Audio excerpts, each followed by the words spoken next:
시청자 여러분 안녕하십니까? 늑대와 개는 같은 조상으로부터 갈라져 나왔다는 연구 결과가 미국 시카고 대학교 연구팀에 의해서 발표된 바가 있습니다.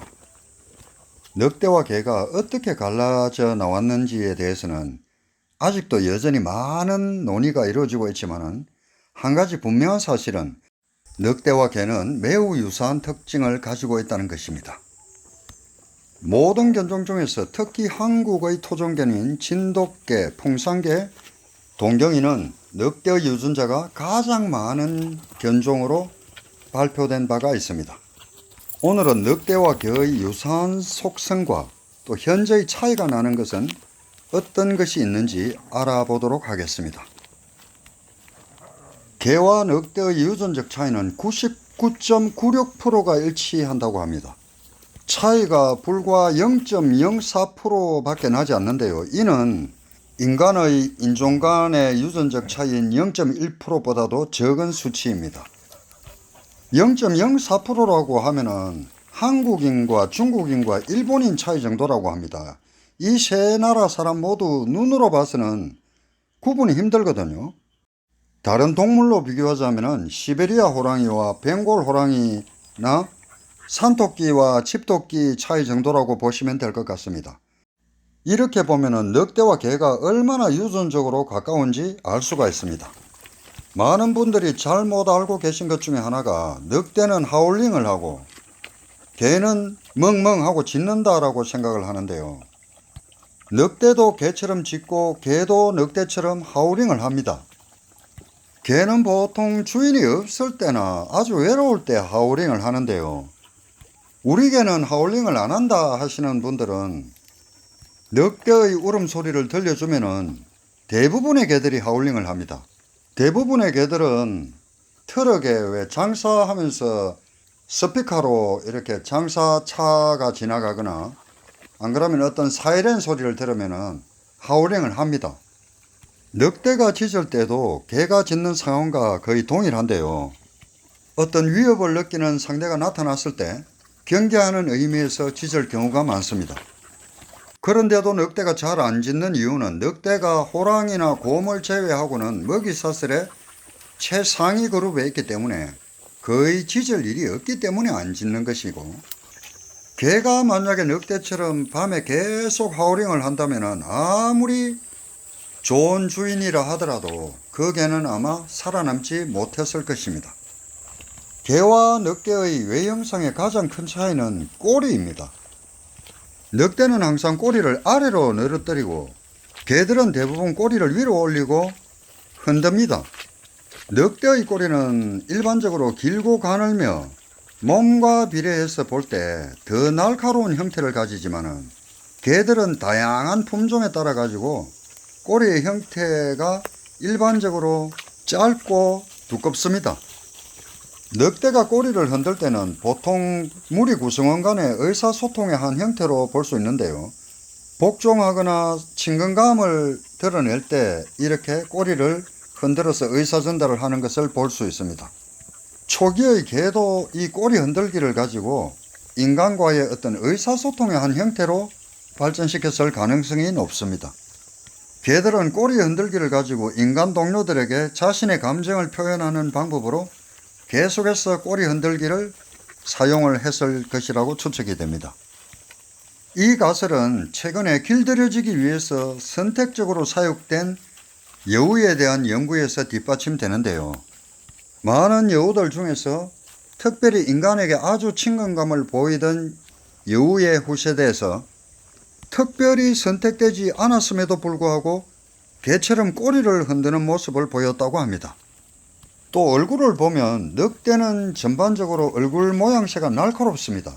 늑대는 긴 꼬리와 뾰족한 귀, 찢어진 눈과 뾰족한 주둥이를 가진 반면에 개들은 점차 주둥이는 짧아지고 두 눈은 커지도록 이렇게 진화가 됐습니다.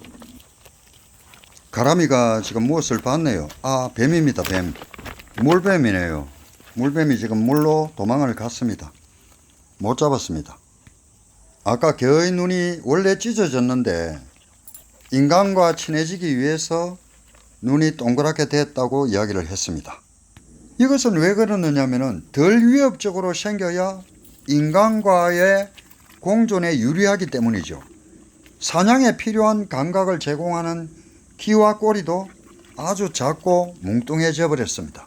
늑대는 꼬리를 항상 늘어뜨리고 귀가 쭈뼛 서 있고 그 다음에 집단성을 가지고 우두머리를 중심으로 움직입니다.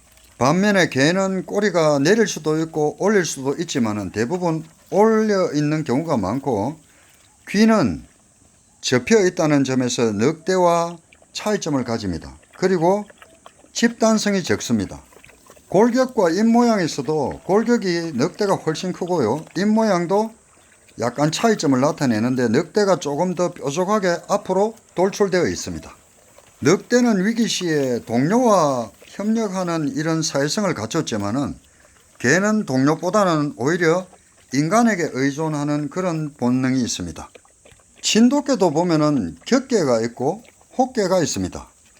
혹개는 우리가 일반적으로 아는 이상적인 진돗개와는 달리 머리는 넓지만은 주둥이가 늑대처럼 길고 체형도 길고 체고도 높습니다.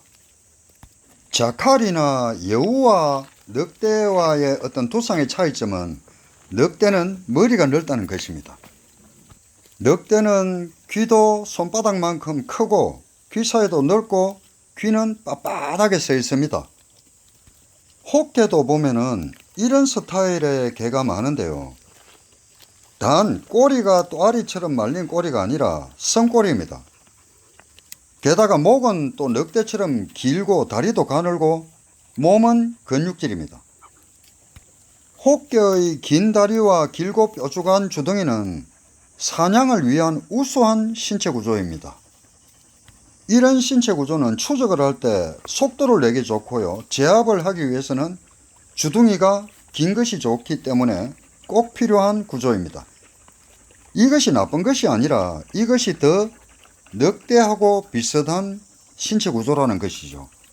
다리가 짧으면은 우선 주력에서 뒤지기 때문에 사냥을 잘하기가 어렵습니다. 진돗개 중에 사냥을 잘하는 개들을 보면은 대부분 이러한 신체 구조를 많이 가지고 있습니다. 어떤 분들은 또 진돗개 대형은 사냥을 못한다라는 이런 말을 하시는데요.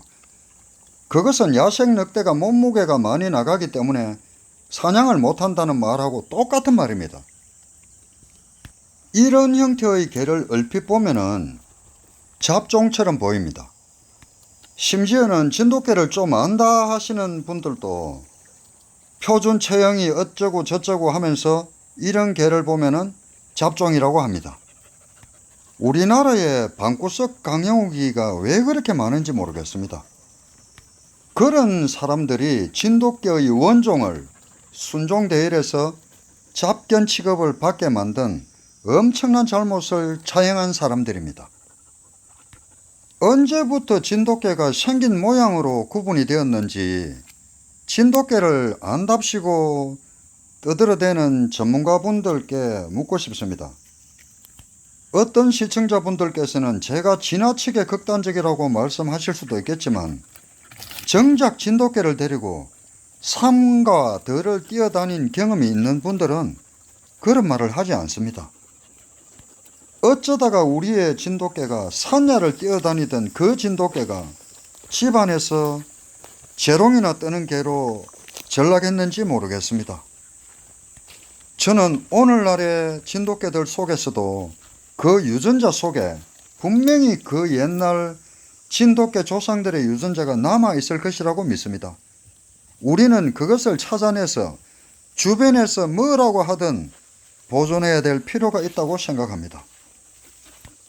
진돗개라는 것은 진돗개 몇 마리 키워보고 진돗개 관련 유튜버 이쪽 저쪽 몇 개 봤다고 해서 함부로 진돗개다 아니다 그렇게 결론 내릴 일이 아닙니다. 이런 말이 제가 비난받을 줄 알지만은 참 안타까워서 하는 말입니다.